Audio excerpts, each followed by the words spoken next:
30,000-40,000 మధ్య ప్రైస్ రేంజ్లో కెమెరా కోసం ఏ మొబైల్ కొనాలి, గేమింగ్ కోసం ఏ మొబైల్ కొనాలి, ఆల్ రౌండర్ మొబైల్ ఏంటి అనేది ఈ వీడియోలో చూద్దాం. ముందుగా మీ బడ్జెట్ స్ట్రిక్ట్లీ 30,000-32,000 ఉంటే గేమింగ్ కోసం రెండు ఆప్షన్స్ ఉన్నాయి. ఒకటి పోకో F7, మరొకటి iQOO Neo 10.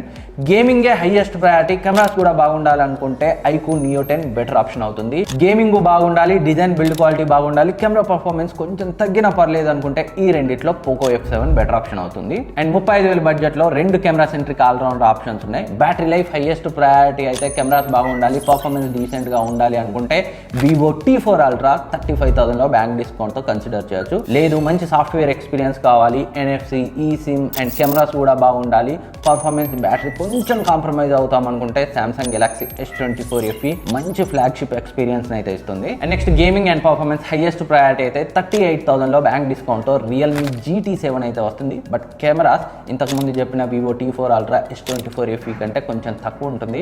బట్ రిమైనింగ్ అన్ని ఎక్సలెంట్ గా ఉంటాయి. అండ్ నెక్స్ట్ ఇది iQOO 12 perfect all rounder option. 40,000 బిలోలో వస్తే కళ్ళు మూసుకొని కన్సిడర్ చేయొచ్చు. కెమెరాస్, పర్ఫార్మెన్స్, బ్యాటరీ అన్ని ఎక్సలెంట్ గా ఉంటాయి.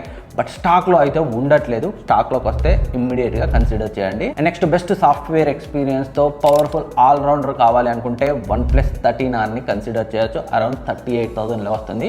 బట్ దీంట్లో కెమెరాస్ మాత్రం Vivo T4 Ultra S24 FE కంటే కొంచెం తక్కువ ఉంటాయి. సో ఇవి 30,000-40,000 మధ్యలో డిఫరెంట్ రిక్వైర్మెంట్స్ ఉన్న వాళ్ళు కన్సిడర్ చేయదగిన బెస్ట్ మొబైల్స్. వీటన్నింటినీ ఇక్కడ ట్యాగ్ చేస్తాను, కావాలంటే చెక్ చేయండి అండ్ సబ్స్క్రైబ్ చేసుకోవడం మర్చిపోవద్దు. వెరీ సూన్ అండర్ 10, 20, 30,000లో ఏ మొబైల్స్ కొనాలో వీడియోస్ అయితే రాబోతున్నాయి.